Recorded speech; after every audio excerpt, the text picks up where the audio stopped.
Dr. Stephanie Eltz is a former trauma surgeon and CEO and co-founder of Doctify, which is basically TripAdvisor, Yelp, or Trustpilot for doctors. They've raised $22 million in funding to date. We talk about how she scaled Doctify so that 50 million patients have read their reviews. We talk about if patient reviews are actually a good measure of a doctor. We talk about how her success isn't really down to one secret, but just her insatiable drive.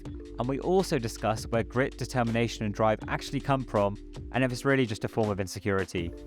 This is a really cool interview. Stephanie's incredibly charismatic and authentic. I hope you enjoy. Stephanie, would you mind telling me a little bit about your story and how you got to where you are today? Yeah, hi, and thank you. Thank you for having me on this podcast. This is so cool. It's like literally a dream. To just have but it's a dream to have an audience of doctors, that are maybe interested in other things. That's really exciting. So anyway, I studied medicine in Austria, in Vienna and in Paris. And then I finished medical school there. I started to work in Austria in the main hospital. I was specializing in just trauma surgery. And then I moved to the UK because of a love, followed my heart. And then I started as a junior doctor first in Oxford, and then I got into the core surgical training program, and then I ended up in London. Anyway, I got into trauma orthopedics in London, and I was in a situation where I wanted to have a mole removed, and I always worried that I'm going to die of melanoma. I don't know why. It's weird. It's not even quite normal, but I was worried about that. And so I wanted to have a mole removed on a Friday off. And it was Monday, and I was like, I'm going to invest into that. I'm going to have that removed. And it was very complicated to get an appointment and to make the right choice. And I'm very impatient. And so I'm here as a doctor who finds this journey very complicated. What about people that have maybe more serious things going on and they're not connected? So that's how it started. I was like, I really want to do something about it. And I spoke to my co-founder, Shimon. Now co-founder, he was my registrar and I was his sort of SHO. And then we just decided, we worked on this idea and we founded Doctify basically. So that's how I got there. So what were your kind of early motivations? Were you kind of just set on being a surgeon? Did you want to become a big entrepreneur? What was going on in your head? So my parents are both doctors, and they, interestingly, when I decided to be a doctor at the age of 8 and then ended up being serious about it, when it got to choosing university, they actually said to me, I remember, they're like, I don't think are you sure you don't want to be an entrepreneur? Which was so weird. I didn't even know that word because my parents were both doctors and stuff. And so I think they saw something a little bit creative in me early on. I was totally set to being a doctor. And then once I had seen operating theater, I was like completely focused on being a surgeon. And so this whole entrepreneur thing wasn't on my mind. But when I came across that situation I just explained to you, essentially, I just wanted to solve a problem. And I was focused on solving that problem, which was like, I want to help patients when they're in this situation. I want to help them make the right choice for them. I want to help them just like very simple things, give them a listing, That was the initial thing that drove me, really. So can you walk me through the story of Doctify a bit more? Because from the outside, the concept doesn't seem like rocket science. It seems like someone else, a competitor, could put it together in probably a few months. Can you walk me through the story and how you did it? Yeah, so once I had the idea of like wanting to solve that problem, we sort of found a group of people that were happy to invest in us. And I think it was easier at the time maybe because it was just sort of like, it was still like a little bit part of the .com boom. So people were very bullish with ideas. So I'm so grateful for having found these early stage investors, and they decided to invest into it. And here we were like, it started off with $500,000 to make this work, right? And so I guess just something about Doctify, it does look like I think one could think it's a bit of a marketplace. It's all about getting doctors on there who are paying, but it's not really like that. We are more focused on working with healthcare providers. We work with a lot of clinics and hospital chains to help them gather patient feedback to improve the care they provide. So the platform has almost become an outcome of the data that we collect with them. So it's a really wonderful thing to do and work with all these healthcare professionals who want to improve transparency and help patients make a choice. But in terms of like having other people do the same thing, there's one sentence that I find really helpful. There have been other companies selling coffee before Starbucks. Okay, Starbucks, I'm not so sure how well they're doing right now, but it's incredible, right? We were all going into these cafes and suddenly there's this green brand that is like appearing everywhere. And you just, whatever idea you have, you gotta think about doing it better and being persistent. It's just about these two things, really. In that story, you were like, I had the idea and then we got some money together. But can you fill in that spot? Because presumably you didn't just have the idea and get the money. Like, what was it about you or what you did that made it so that people wanted to invest in you?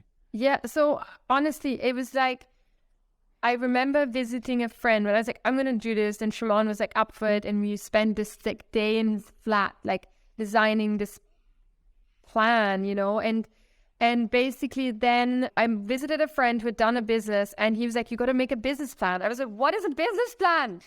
And I wasn't clued up, is it called clued up? Yeah. Yeah.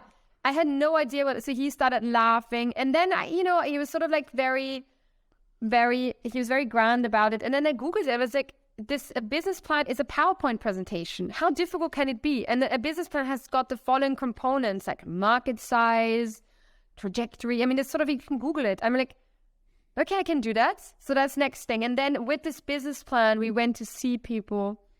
And then there were people that saw two doctors with an idea that made a lot of sense. So they decided to invest behind it. And then we got an ex-banker to work with us to be like the numbers person. And that's how it started, really. But I think that doctors are really suitable to doing any of that because you just got to problem solve. None of this is rocket science.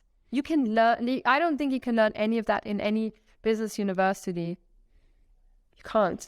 Wait, so I'm a doctor as well. And if I tomorrow decided that I'm going to make TripAdvisor for doctors or some kind of variation of that, I don't think it'd be quite as easy as you made out to get investors on board. So what was it about you? It wasn't easy and it's still not easy. It's such an incredible thing is in every good and bad way. It demands so much of you.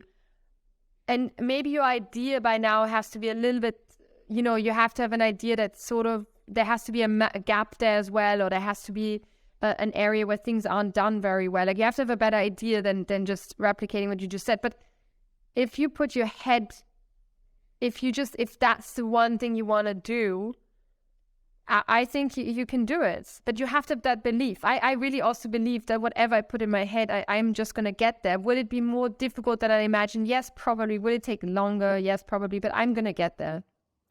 Just a question of grit. Why do you have that belief and grit in yourself and other people don't? I would say my mother, my mother really was very much teaching me early on that my life is in my hands. She wasn't very much like holding my hand all the time, or I remember at the age of 11 she was telling me, I mean, I shouldn't say that in a podcast, but it's a different time, guys, different time. But she said, here's my signature. If you feel like you don't need to go to school one day because whatever, you decide, okay? This is your life. And if you, but I was a good student, right? And so more and more, I always felt like it's from an early age, I felt life is in my hands and it's on me to do something about it or not, or with it, And then I just realized that if you put your head and mind to something, you can achieve a lot. Not everything, but a lot, I think. So I've been practicing as a doctor for 18 months, but from my experience, what a patient thinks is a good doctor isn't, in my belief, what a good doctor actually is. I think patients care a lot more about their bedside manner, communication, how nice they are, how pleasant they are. And often it's actually the doctors who are horrible who are actually doing the most for the patient. What's been your just vibe or your whole opinion on, do patient reviews, do they actually correlate with actual good performance or good clinical care? So First of all, I think that the experience of a patient is so important. And I'm going to give you a very sad example, but I think it's very powerful. I this summer I lost a baby, but a baby that, sorry, this is very sad, but she was born a bit early, and then she lived, and then she died. So really horrible, yeah. But we're fine and everything. But I've just seen my obstetrician, and I'm so grateful for him. I think he's been in this journey with us for weeks and weeks, right? So it had a very bad outcome, but he is an incredible doctor, and because the experience with him was so good, he was there for us. Like, I feel much better about everything, and the outcome wasn't bad because he did anything wrong. The outcome was bad because it was bad. But I just want all of us to, especially as doctors, to realize how important the experience is of a patient. You just have to, maybe, I hope he didn't have a lot of healthcare issues, but when you have anything going on with you, yeah, and any of the doctors that would ever listen to this, be very conscious when you are a patient for a minute, be very, very conscious about how this feels and how vulnerable you suddenly are. It's so crazy. And we have to see that, and we have to listen to that. And we have to constantly improve that these patients that are in our hands have an experience as optimal as it can be. So that's one thing. Experience counts.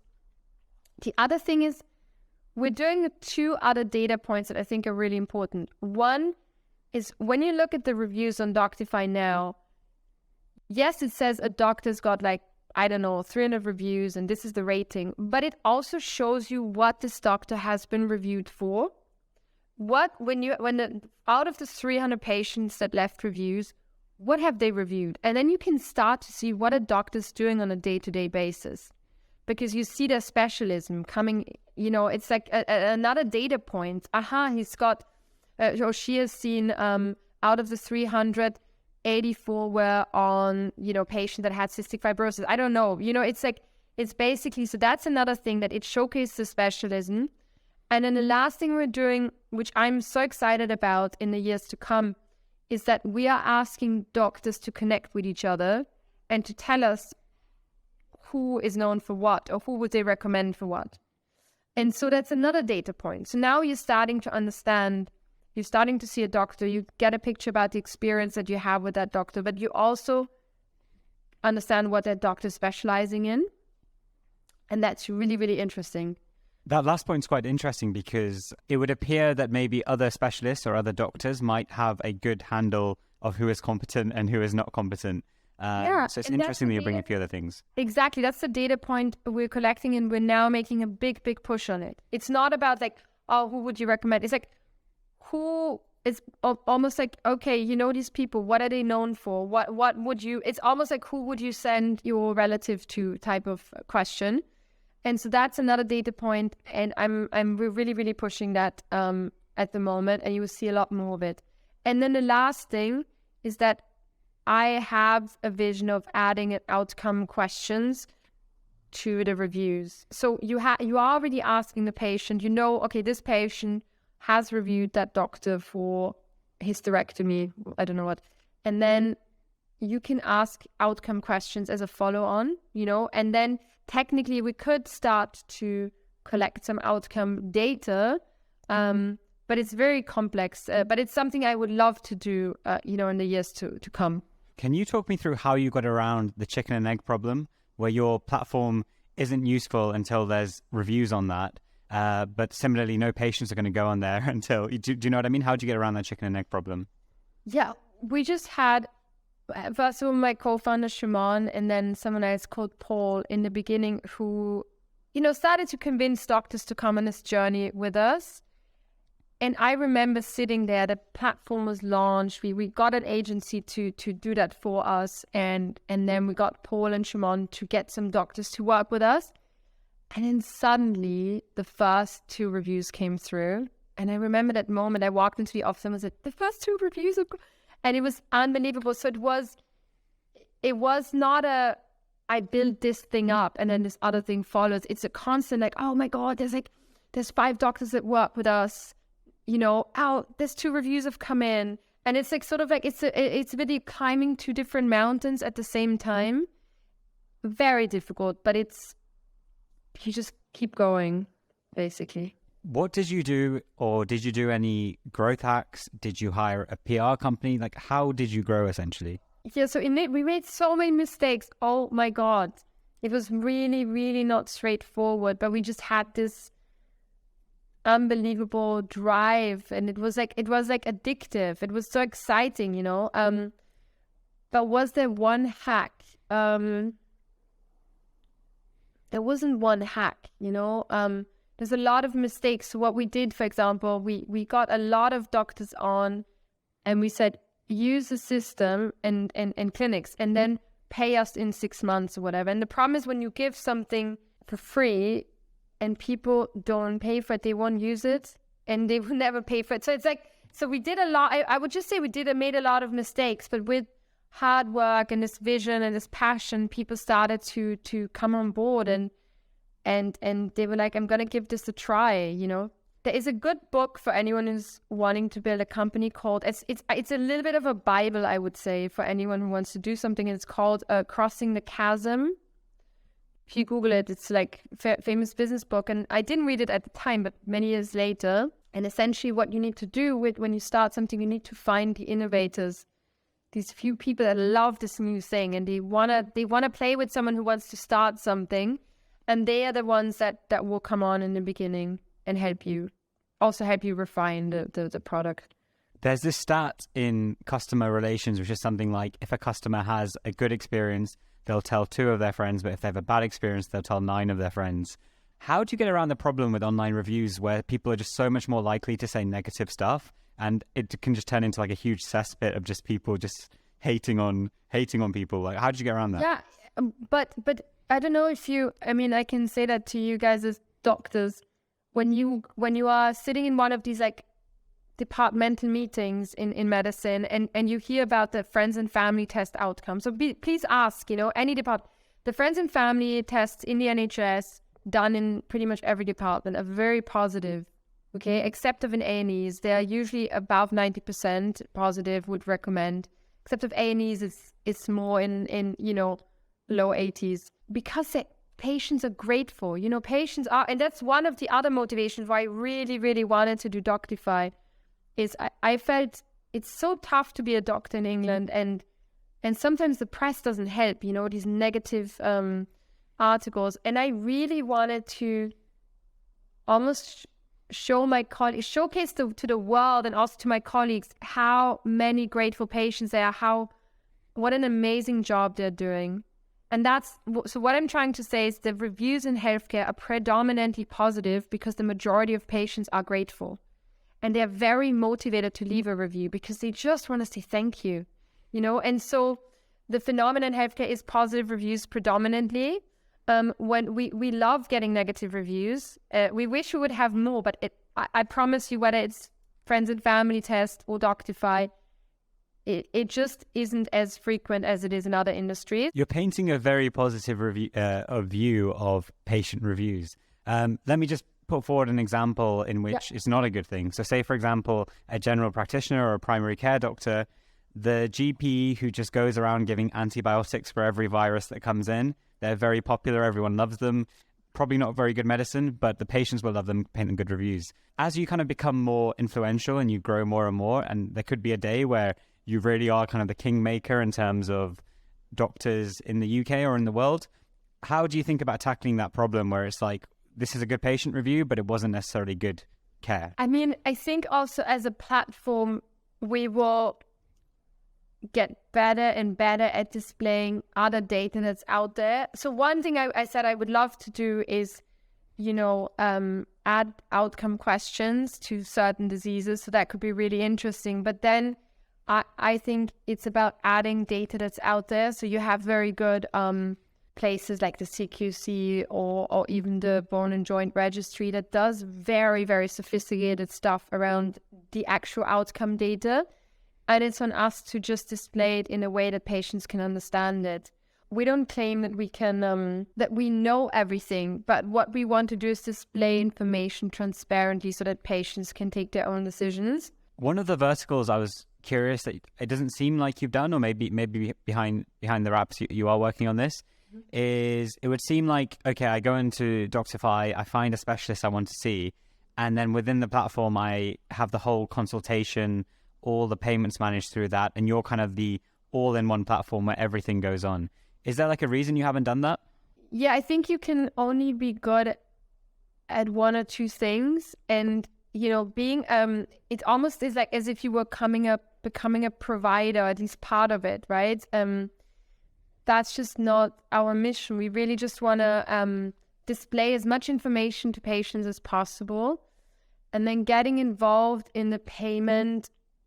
Yeah, I mean, that could be a possibility in the future, but it's very complex. And I think our mission is really to create. Now we're much more focused on the patient platform side of things and displaying even better information, even more of it. And I think that's just such an exciting thing to do. I don't think we have the desire right now to own everything around it. It's about helping the review collection and helping the patients in their journey, and not about owning everything. But whatever makes it easier for patients. If that's something that we will find out is really important to patients, makes it easier for them, then we may go down that route.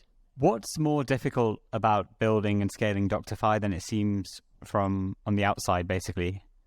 So I'm the CEO of the company, and I think it's like, okay, so basically what you think when you start with the journey, you think that when you get to a certain level, that you will then, I don't know, you sort of think then everything will be fine.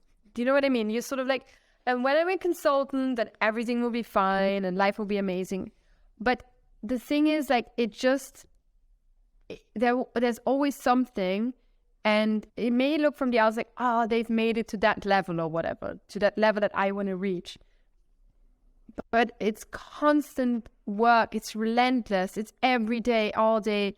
There's things to fix. It never ends. And it's just, you just got to realize that it's not, that's really it's the goal is, the journey is the goal, or how do you say that? It's the, you know what yeah, it is? The journey is the destination. It's not about the destination, but the journey. Yeah. It's not only that, it's also who is on the journey with you. So I guess from the outside, some people that have an idea in their mind and they see maybe a press release or whatever, they go like, oh, wow, when you're there, it's all amazing. But when you're there, you just want to go somewhere else. So it is relentless, but it's also fun relentless, I guess. So I think Doctify has been around for something like 8 years now. Yeah, registered, but like really around 7 years. But yeah. Mm-hmm. If you had to chart your happiness or contentness throughout that journey, like, are you happier now that you kind of like, quote, made it a bit, or is it the same, or has it actually gone down?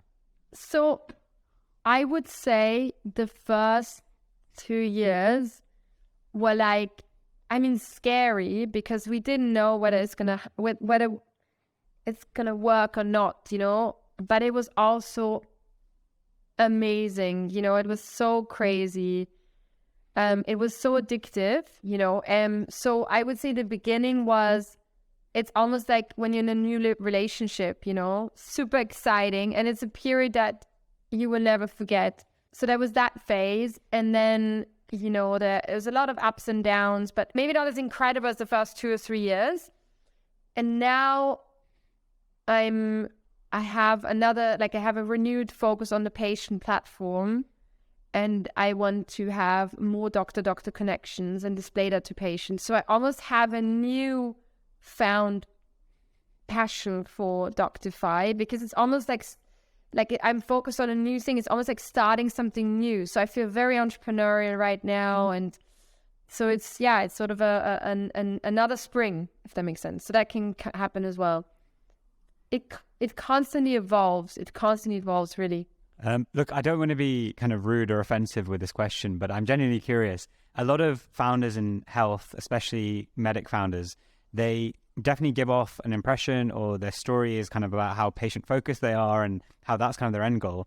But then I always look at them and I'm like, you're also clearly trying to make a lot of money as well. You never talk about that. So Yeah, do you want to riff off that a bit? Are people kind of honest, or is it like you kind of craft a story that sounds good to investors in the public, or is there like a 30% where it's like, actually I just want to be really rich as well? Like what? So let's put it this way: making a company that is financially successful is, I think, pretty much the only way that you can gain scale, right? So this is a really important thing. If you don't have that in mind, your company may not get to a scale that you find that you want to get to, right? So it's an important metric, and it's something we constantly look at.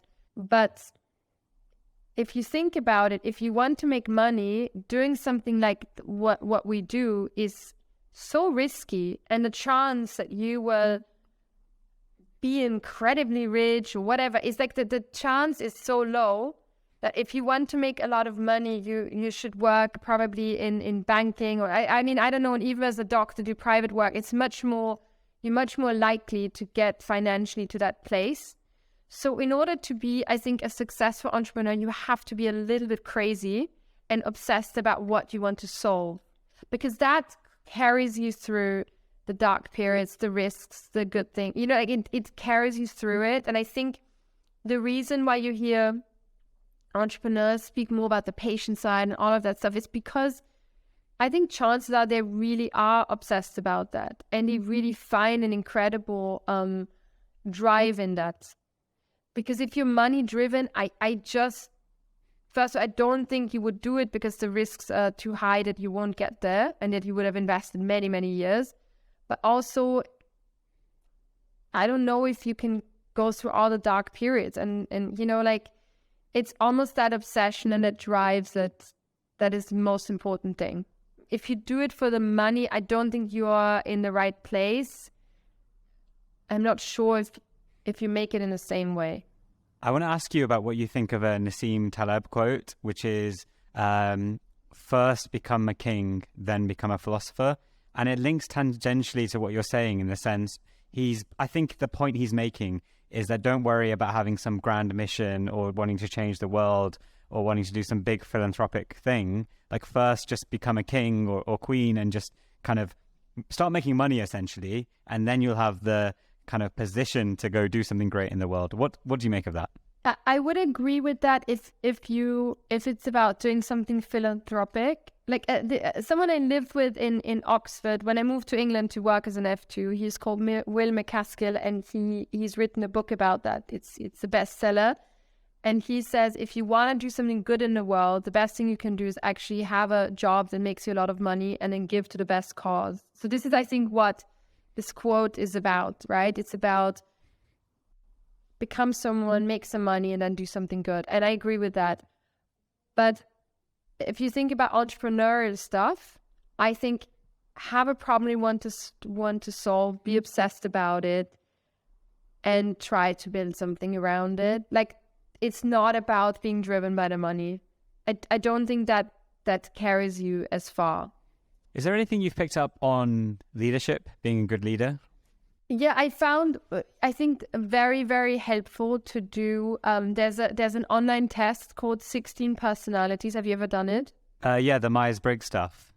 Yeah, but it takes 11 minutes, so it's really short. It only takes 11 minutes, and it gives you sort of an overview of your personality, or Myers-Briggs.